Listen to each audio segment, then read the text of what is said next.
வணக்கம். இந்திய நேரப்படி மாலை 6 மணி விரைவு செய்திகள். வேலூர் மாவட்டம் குடியாத்தத்தில் ஆகஸ்ட் 2ஆம் நாள் நலம் காக்கும் ஸ்டாலின் திட்டம் தொடங்க உள்ளதாக ஆட்சியர் சுப்புலட்சுமி அறிவித்துள்ளார். குடியாத்தம் ஆம்பூர் தொகுதி மக்களுக்கு நலத்திட்டங்களை வழங்கி அவர் பேசினார். பொதுமக்களுக்கு தரமான சிறப்பான மருத்துவத்தை அவர்களின் பகுதியிலேயே வழங்கும் வகையில் நலம் காக்கும் ஸ்டாலின் திட்டம் உருவாகியுள்ளதாக தெரிவித்தார். நிகழ்ச்சியில் சட்டமன்ற உறுப்பினர்கள் அமலு விஜயன், விஸ்வநாதன், குடியாத்தம் ஊராட்சி ஒன்றிய தலைவர் சத்யானந்தம், நகர்மன்ற தலைவர் சவுந்தரராஜன், கோட்டாட்சியர் சுப்புலட்சுமி, தாசில்தார் பழனி, நகர்மன்ற உறுப்பினர் அரசு ஆகியோர் கலந்து கொண்டனர்.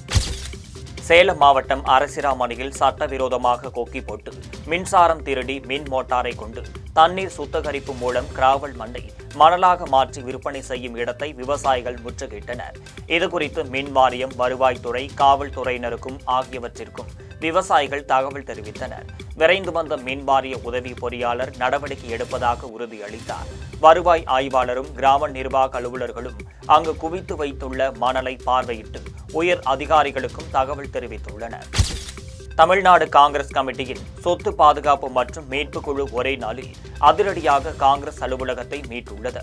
ராமநாதபுரம் புதிய பேருந்து நிலையம் அருகே 16 சென்ட் நிலத்தை திருவாடனை காங்கிரஸ் சட்டமன்ற உறுப்பினர் கருமாணிக்கம் தலைமையில் மாவட்ட பொறுப்புக்குழு உறுப்பினர்கள் ராஜாராம் பாண்டியன், காங்கிரஸ் மூத்த நிர்வாகிகள், இளைஞர் காங்கிரஸ் நிர்வாகிகள் ஒன்றிணைந்து மீட்டனர். அந்த இடத்தில் மாவட்ட காங்கிரஸ் கட்சி அலுவலகத்திற்கான போர்டு வைத்து காங்கிரஸ் கட்சியின் கொடியை பறக்கவிட்டனர். காஞ்சிபுரம் மாவட்டம் உத்தரமேரூரில் சொத்து தகராறில் தந்தையை வெட்டிய மகனை காவல்துறையினர் கைது செய்துள்ளனர். உத்தரமேரூர் நாகவநாட்டன் தெருவைச் சேர்ந்த கண்ணப்பனுக்கும் முருகன், ராஜேஷ் என 2 மகன்களும் கவிதா என்கின்ற மகளும் உள்ளனர். கண்ணப்பன் பட்டஞ்சேரி கோகுலம் நகரில் மகளுடன் வசித்து வருகிறார். அவர் உத்தரமேரூரில் உள்ள வீட்டை மகள் எழுதி வைத்ததால் கோபமடைந்த அவரது இளைய மகன் ராஜேஷ் பட்டஞ்சேரிக்கு சென்று தந்தையிடம் தகராறில் ஈடுபட்டுள்ளார். வாக்குவாதம் முற்றவே தான் மறைத்து வைத்திருந்த கத்தியால் தந்தையின் மண்டையில் சரமாரியாக வெட்டியுள்ளார். இவரது அலறல் சத்தம் கேட்டு அவரது சகோதரி கவிதா தடுக்க முயன்ற போது அவரது கையிலும் பலமாக வெட்டு விழுந்துள்ளது. இருவருக்கும் செங்கல்பட்டு அரசு மருத்துவமனையில் தீவிர சிகிச்சை அளிக்கப்பட்டு வருகிறது. கவிதா அளித்த புகாரின் அடிப்படையில் கொலை முயற்சி வழக்கு பதிந்த காவல்துறையினர் ராஜேஷை கைது செய்து நீதிமன்றத்தில் நிறுத்தி வேலூர் மத்திய சிறையில் அடைத்தனர். சேலம் மாவட்டம் வாழப்பாடி அருகே முத்துமலை முருகன் கோவிலில் வாகன கட்டணம் பெறும் ஏத்தாப்பூர் பேரூராட்சியை கண்டித்து இந்து முன்னணி சார்பில் ஆர்ப்பாட்டம் நடைபெற்றது. வாழப்பாடி அருகே புத்திர கவுண்டன் பாளையத்தில் 146 அடி உயரம் கொண்ட முத்துமலை முருகன் கோவில் அமைந்துள்ளது. இந்த கோவிலில் நிர்வாகத்தின் சார்பில் ஏத்தாப்பூர் பேரூராட்சிக்கு 2 ஏக்கர் நிலம் தானமாக கொடுத்துள்ளனர். அந்த நிலத்திலிருந்து மண் அள்ளுவதை தட்டி கேட்டு இந்து முன்னணி மாவட்ட செயலாளர் பிரசாந்தை ஏத்தாப்பூர் பேரூராட்சி தலைவர் தாக்கியுள்ளார். இதை கண்டித்தும் கோவிலுக்கு வரும் வாகனங்களுக்கும் கட்டணம் பெறுவதை கண்டித்தும் இந்து முன்னணி மாநில தலைவர் காடேஸ்வரா சுப்பிரமணியன் தலைமையில் மாவட்ட செயலாளர் ஜெயராம பிரசாந்த் முன்னிலையில் ஆர்ப்பாட்டம் நடைபெற்றது.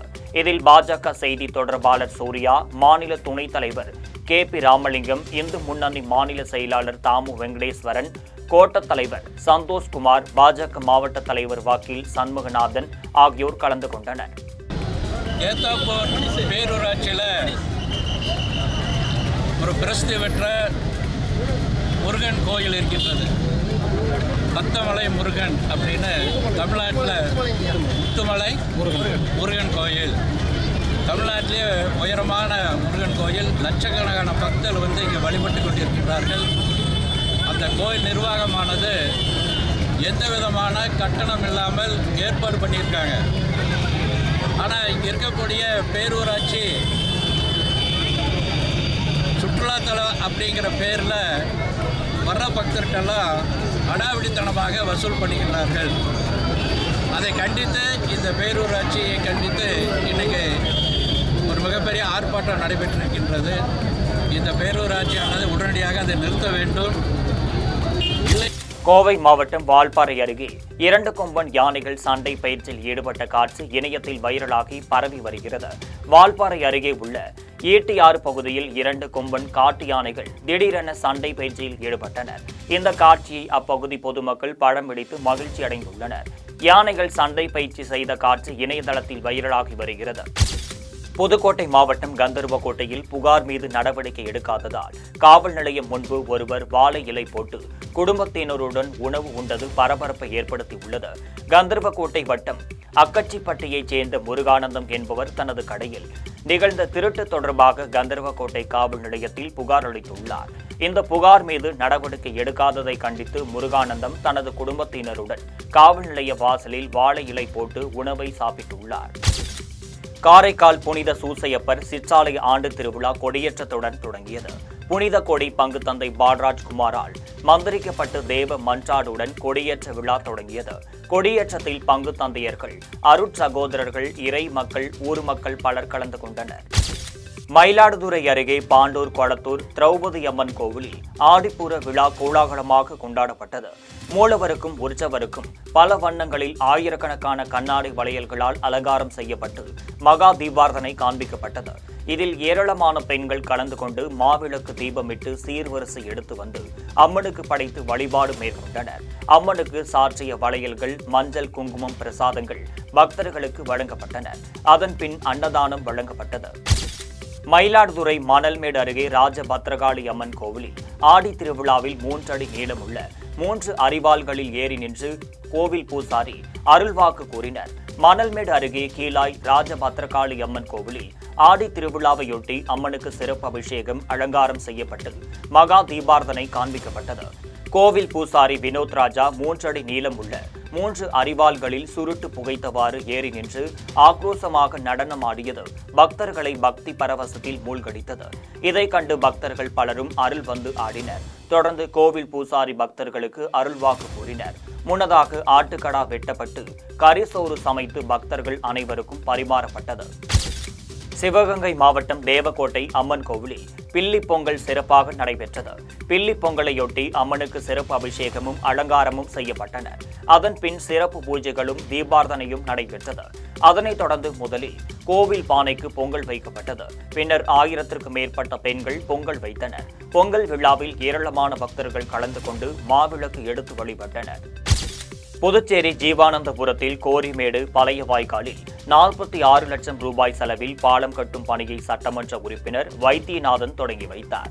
புதுச்சேரி கோரிமேடு வாய்க்காலில் பழைய காங்கிரீட் குழாய் பாலத்திற்கு பதில் 46 லட்சம் ரூபாய் மதிப்பில் புதிய பாலம் கட்டும் பணியை சட்டமன்ற உறுப்பினர் வைத்தியநாதன் தொடங்கி வைத்தார். இந்த நிகழ்ச்சியில் பொதுப்பணித்துறை தலைமை பொறியாளர் வீரசெல்வம், கண்காணிப்பு பொறியாளர் சுந்தரமூர்த்தி, நீர்ப்பாசன கோட்ட செயற் பொறியாளர் ராதாகிருஷ்ணன், உதவி பொறியாளர் லூய் பிரகாசம், இளநிலை பொறியாளர் பாரதி, ஒப்பந்தக்காரர் மனோகரன் ஆகியோர் கலந்து கொண்டனர். திருவண்ணாமலை மாவட்டம் செங்கம் அடுத்த பரமநேந்தல் ஏரிக்கரையில் உள்ள மாரியம்மன் கோவிலில் உண்டியல் பணத்தையும் அம்மன் நகைகளையும் திருட முயன்ற கொள்ளையர்களை பொதுமக்கள் பிடித்து காவல்துறையினரிடம் ஒப்படைத்தனர். திருடர்களுக்கு சட்டப்படி தண்டனை பெற்று தராததே இதுபோன்ற திருட்டு முயற்சிகளுக்கு காரணம் என கூறி காவல்துறையின் வாகனத்தை பொதுமக்கள் சிறைபிடித்தனர். அவர்கள் காவல்துறை அதிகாரிகளிடம் வாக்குவாதத்தில் ஈடுபட்டதால் அப்பகுதியில் பெரும் பரபரப்பு ஏற்பட்டது. சென்னை மேட்டுக்குப்பம் அருகே பழைய மாமல்லபுரம் சாலையில் சென்று கொண்டிருந்த கார் ஒன்று திடீரென தீப்பிடித்து எரிந்ததால் பரபரப்பு ஏற்பட்டது. காரின் உள்ளே இருந்து புகை வெளியேறுவதை கண்ட வாகன ஓட்டிகள் உடனடியாக தீயணைப்பு துறையினருக்கு தகவல் தெரிவித்தனர். காரை நிறுத்திவிட்டு ஓட்டுநர் கீழிறங்கியதால் உயிர் தப்பினர்.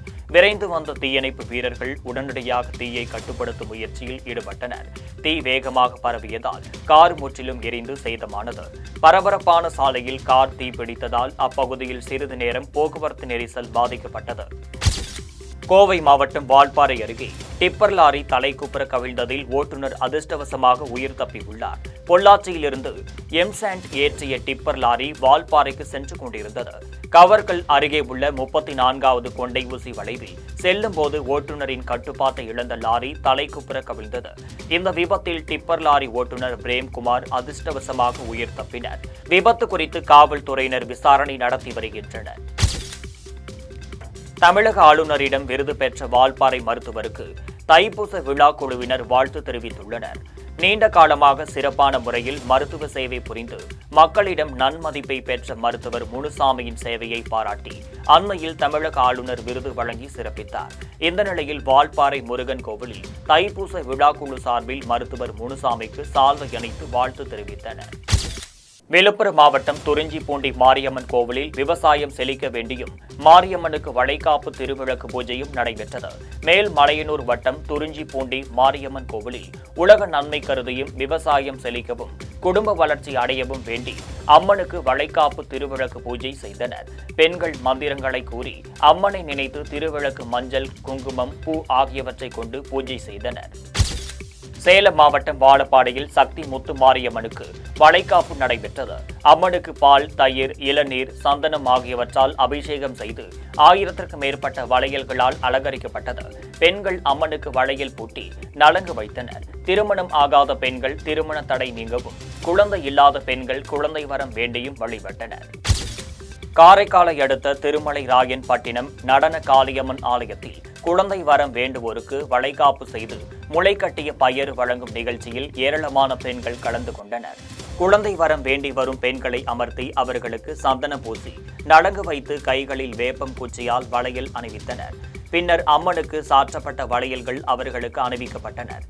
முளைக்கட்டிய பயறு அவர்களுக்கு பிரசாதம் அளிக்கப்பட்டது. இதில் சுற்றுவட்டாரத்தைச் சேர்ந்த பெண்கள் கலந்து கொண்டனர். டெல்லி முதலமைச்சர் ரேகா குப்தா தூய்மை இயக்கத்தில் கூட்டத்தில் பங்கேற்ற பின் செய்தியாளர்களிடம் பேசினர். அப்போது ஆகஸ்ட் 1 முதல் 31 வரை டெல்லியில் தூய்மை இயக்கம் நடைபெற உள்ளதாக தெரிவித்தார். இந்த நிலையில் டெல்லியின் ஒவ்வொரு மூலை முடுக்குகளையும் சுத்தம் செய்யும் பணி மேற்கொள்ளப்படும் என்று கூறினார். மேலும் டெல்லியை சுத்தமாகவும் பசுமையாகவும் மாற்ற அனைத்து மக்கள் பிரதிநிதிகள், அதிகாரிகள் மற்றும் அரசு துறைகள் ஒன்றிணைந்து செயல்படுவார்கள் என்று முதல்வர் ரேகா குப்தா கூறியுள்ளார். சென்னை பேருங்குடி ரயில் நிலையத்தில் ரயிலுக்காக நடைமேடை இருக்கையில் காத்திருந்த பெண்ணின் அருகில் அமர்ந்தவன் சற்று எதிர்பாராத நேரத்தில் பெண்ணின் கழுத்தில் அணிந்திருந்த தங்கத்தாலி சங்கிலியை பறித்துக் கொண்டு தப்பி ஓடினர். பட்டப்பகலில் ரயில் நிலையத்தில் பெண்ணின் கழுத்தில் அணிந்திருந்த தங்கத்தாலி சங்கிலியை திருடன் பறித்துக் கொண்டு ஓடும் காட்சி வெளியாகி பரபரப்பை ஏற்படுத்தியது. கண்காணிப்பு கேமராவில் பதிவான படத்தின் மூலம் திருடனை அடையாளம் கண்டு காவல்துறையினர் கைது செய்துள்ளனர். ஜம்மு காஷ்மீரில் படை வீரர்களை ஏற்றி வர சென்ற பேருந்து தவறி ஆற்றுக்குள் விழுந்தது. தேசிய பேரிடர் மீட்பு படை, காவல்துறையினர் இணைந்து பேருந்தை மீட்டு வருகின்றனர். காயமடைந்த ஓட்டுநர் மருத்துவமனைக்கு அழைத்துச் சென்றனர். பேருந்தில் படை வீரர்கள் இல்லாததால் உயிரிழப்பு தவிர்க்கப்பட்டது. இந்த விபத்து குறித்து கந்தர்பால் மாவட்ட காவல் கண்காணிப்பாளர் கலீல் அகமது போஸ்வால் செய்தியாளர்களிடம் பேசியுள்ளார். இந்தியாவின் முதல் பெண் மருத்துவரான முத்துலட்சுமி ரெட்டியின் 140வது பிறந்தநாள் விழாவையொட்டி புதுக்கோட்டை மருத்துவக் கல்லூரியில் உள்ள அவர் உருவ சிலைக்கு மாலை அணிவித்து மரியாதை செலுத்தப்பட்டது. பிற்படுத்தப்பட்டோர் நலத்துறை அமைச்சர் மெய்யநாதன், மாவட்ட ஆட்சியர் அருணா ஆகியோர் முத்துலட்சுமி ரெட்டி சிலைக்கு மாலை அணிவித்து மரியாதை செலுத்தினர். இந்நிகழ்ச்சியில் சட்டமன்ற உறுப்பினர்கள் முத்துராஜா, சின்னதுரை, மருத்துவக் கல்லூரி முதல்வர், மாணவர்கள் கலந்து கொண்டனர். காஞ்சிபுரம் மாவட்டம் குன்றத்தூரில் உங்களுடன் ஸ்டாலின் முகாமை அமைச்சர் தாமோ அன்பரசன் தொடங்கி வைத்தார். இந்நிகழ்ச்சியில் காங்கிரஸ் கட்சி தலைவர் செல்வ பெருந்தகை, ஊராட்சி ஒன்றிய தலைவர் சரஸ்வதி, குன்றத்தூர் நகராட்சி தலைவர் சத்தியமூர்த்தி ஆகியோர் கலந்து கொண்டனர். கடலூர் மாவட்டம் காட்டுமன்னார் கோவிலில் நடைபெற்ற உங்களுடன் ஸ்டாலின் முகாமுக்கு வட்டார வளர்ச்சி அலுவலர் சங்கர் தலைமை தாங்கினர். இதில் கல்விக்குழு உறுப்பினர் பழஞ்சநல்லூர் பாஸ்கர், நாட்டார் மங்கலம் முன்னாள் ஊராட்சி மன்ற தலைவர் சுதா ஆகியோர் சிறப்பு அழைப்பாளராக கலந்து கொண்டனர். இந்நிகழ்ச்சியில் பழஞ்சநல்லூர், நாட்டார் மங்கலம் பொதுமக்கள் மகளிர் உரிமை தொகை பெறுவதற்காக விண்ணப்பித்திருந்தனர். இதில் துணை வட்டாட்சியர் சங்கர், வருவாய்த்துறை அதிகாரிகள் மற்றும் பல்வேறு துறை அதிகாரிகள் கலந்து கொண்டனர். அரக்கோணம் நகராட்சியில் 5,66,00,000 ரூபாய் மதிப்பீட்டில் புதிய தார் சாலை, பழனிப்பேட்டையில் 21,24,00,000 ரூபாய் மதிப்பீட்டில் குடிநீர் திட்டப்பணி ஆகியவற்றிற்கு அடிக்கல் நாட்டு விழா நடைபெற்றது. மாவட்ட ஆட்சியர் சந்திரகலா தலைமையில் நடைபெற்ற விழாவில் கைத்தறித்துறை அமைச்சர் காந்தி கலந்து கொண்டு அடிக்கல் நாட்டி பணிகளை தொடங்கி வைத்தார். இதில் நகர திமுக செயலாளர் ஜோதி, நகர்மன்ற தலைவர் லட்சுமி, துணைத் தலைவர் கலாவதி, நகர்மன்ற உறுப்பினர்கள் துரை சீனிவாசன், நந்தாதேவி ஆகியோர் கலந்து கொண்டனர். கோவை கணபதியைச் சேர்ந்த ராமசாமிக்கும் சொந்தமான 18 ஏக்கர் நிலத்தை 1989ஆம் ஆண்டு வீட்டு வசதி வாரிய குடியிருப்பு கட்டுவதற்காக அரசு கைப்பற்றியது. அதற்கு 1,83,00,000 ரூபாய் இழப்பீடு வழங்காமல் நிலுவையில் உள்ளது. இந்த நிலையில் நில உரிமையாளர்கள் ராமசாமி, சுந்தர்ராஜ், ஜானகி, மாணிக்கம் ஆகியோர் கோவை 2வது கூடுதல் சார்பு நீதிமன்றத்தில் வழக்கு தொடுத்தனர். இந்த வழக்கில் தீர்ப்பளித்த நீதிபதி தனலட்சுமி இழப்பீடு தொகைக்கான மதிப்புக்கு மாவட்ட ஆட்சியர் அலுவலக வளாகத்தில் உள்ள அசையும் சொத்துக்களையும் ஜப்தி செய்ய உத்தரவிட்டார். இதையடுத்து நீதிமன்ற ஊழியர்கள் மாவட்ட ஆட்சியர் அலுவலகத்திற்கு வந்து ஜப்தி நடவடிக்கையில் ஈடுபட்டனர். என்ன சொல்றேன் சார், நான் வந்து வழக்கறிஞர் கிருஷ்ணவேணிங்க. எங்கள் சீனியர் பேர் அட்வொகேட் ஹரிபிரசாத் சார். ஸோ வந்து இப்போ நாங்கள் வந்து லேண்ட் அக்விசிஷனில் எல்ஓபிக்கு மேலே வந்துட்டு இபி ஃபைல் பண்ணியிருந்து 3 இபி ஃபைல் பண்ணியிருக்கோம். அது பேரில் வந்துட்டு அட்டாச்மெண்ட்டுக்கு வந்து உத்தரவு பிறப்பிக்கப்பட்டுள்ளது. அதில் வந்து பார்த்தீங்கன்னா கலெக்டரேட்டில் இருக்கிற மூவபிள் ப்ராப்பர்ட்டி எதை வேணாலும் அட்டாச் பண்ணிக்கலாம்னு சொல்லி ஆர்டர் ஆயிருக்கு. அதுக்காக இங்கே இப்போ அட்டாச்மெண்ட்டு பண்ணுறதுக்காக இங்கே வந்திருக்கோம். புதுக்கோட்டை மாவட்டம் ஆலங்குடி அருகே உள்ள குப்பக்குடி செல்லியம்மன் கோவிலில் மது எடுப்பு திருவிழா நடைபெற்றது. பெண்கள் தென்னை பாலைகளை கூடத்தில் வைத்து அதனை அலங்கரித்து தலையில் சுமந்தவாறு கும்பியடித்து குளவையிட்டவாறு வந்து அம்மனை வழிபட்டனர். ஆடி மாத திருவிழா நடத்தப்படுவதன் மூலம் அந்த ஆண்டு நல்ல மழை பெய்து விவசாயம் செழிக்கும் என்பது அப்பகுதி மக்களின் நம்பிக்கையாகும். மேலூர் மாவட்டம் குடியாத்தம் அடுத்த செட்டிக்குப்பம் ஊராட்சியில் ஊரக வேலை திட்டத்தில் 250க்கும் மேற்பட்ட பெண்கள் வேலை செய்து வந்துள்ளனர்.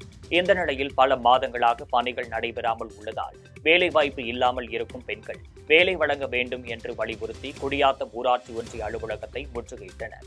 அதிகாரிகள் யாரும் இல்லாததால் பல மணி நேரம் காத்திருந்துவிட்டு ஏமாற்றத்துடன் திரும்பிச் சென்றனர். திருப்பூர் மாவட்டம் தாராபுரம் மாவட்டம் கொளத்துப்பாளையத்தில் சிப்காட் தொழில்பேட்டை அமைக்கும் திட்டத்திற்கு எதிராக விவசாயிகளின் ஆலோசனை கூட்டம் நடைபெற்றது. இந்த கூட்டத்தில் தமிழக விவசாயிகள் பாதுகாப்பு சங்க நிறுவனர் முருகசாமி தலைமையில் ஊர் பொதுமக்களும் விவசாயிகளும் கலந்து கொண்டு கருத்து தெரிவித்தனர். தொழில்பேட்டை அமைந்தால் அமராவதி ஆறு, நல்லத்தங்கால் ஓடை, உடையார்குளம் ஆகியவை சாய கழிவுகளால் மாசுபடும் அபாயம் இருப்பதாக தெரிவித்தனர். விதை நெல் உற்பத்தி நிலையங்களில் உற்பத்தி தரம் பாதிக்கப்படும் என்று தெரிவித்தனர்.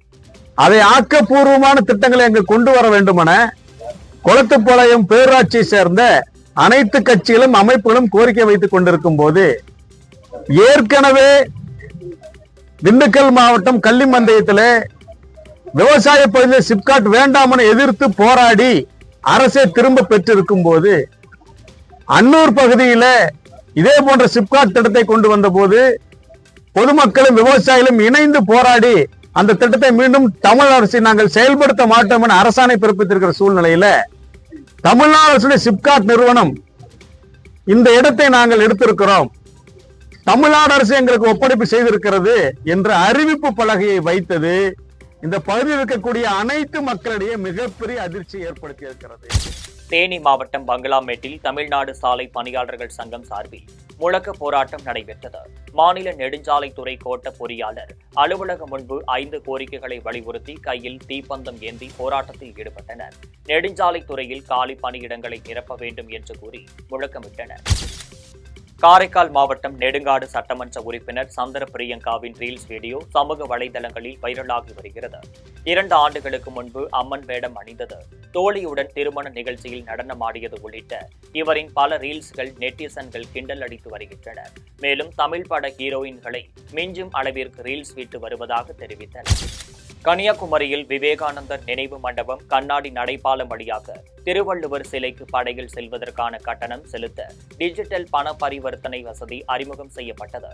இதனை பூம்புகார் கப்பல் போக்குவரத்து கழகம் அறிமுகம் செய்து வைத்தது. இதற்கு மக்களிடையே மிகவும் வரவேற்பு கிடைத்துள்ளது.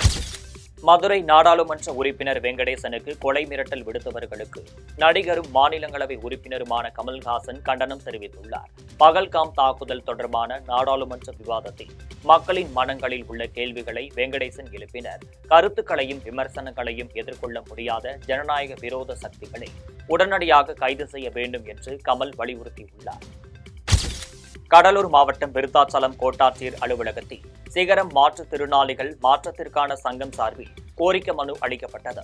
இதில் வீடு இல்லாத மாற்றுத்திறனாளிகளுக்கு இலவச வீட்டுமனை பட்டா வழங்கவும் ஊரக வேலை திட்டத்தில் வேலை வழங்கவும் கோரிக்கை விடுத்துள்ளனர். இதில் சங்கத்தின் தலைமை ஒருங்கிணைப்பாளர் சையத் முஸ்தபா, மாவட்ட பொறுப்பாளர் தாமஸ், சித்ரா, செல்வி ஆகியோர் கலந்து கொண்டனர். விருத்தாச்சலம் கோட்டத்துக்கு உட்பட்ட திட்டக்குடி, வேப்பூர், விருத்தாசலம் இந்த 3 தாலுகாவுக்கு உட்பட்ட மாற்றுத்திறனாளிகளுக்கு இலவச மனைப்பட்டா கேட்டு தொடர்ந்து நாங்கள் 5 வருஷமாக இங்கே மனு கொடுத்துட்டு இருக்கோம். தாலுகா ஆஃபீஸில் கொடுத்துருக்கோம், கலெக்டர் ஆஃபீஸில் கொடுத்துருக்கோம், அடுத்து சப்ளைட்டாக கொடுத்துருக்கோம். இதுவரையும் எந்த மனுவையும் யாருமே எந்த அதிகாரியும் எங்கள் மனுவை ஏற்றுக்கல. தொடர்ந்து மாற்றுத்திறனாளி புறக்கணிச்சிட்டே வந்திருக்காங்க. இதனால் இன்றைக்கி திரும்ப இந்த 3 தாலுகா உட்பட்ட மாற்றுத்திறனாளி ஒன்றா இணைச்சி இன்றைக்கி நாங்கள் எங்கள் அமைப்பு மூலயமா மனு கொடுக்க வந்திருக்கோம்.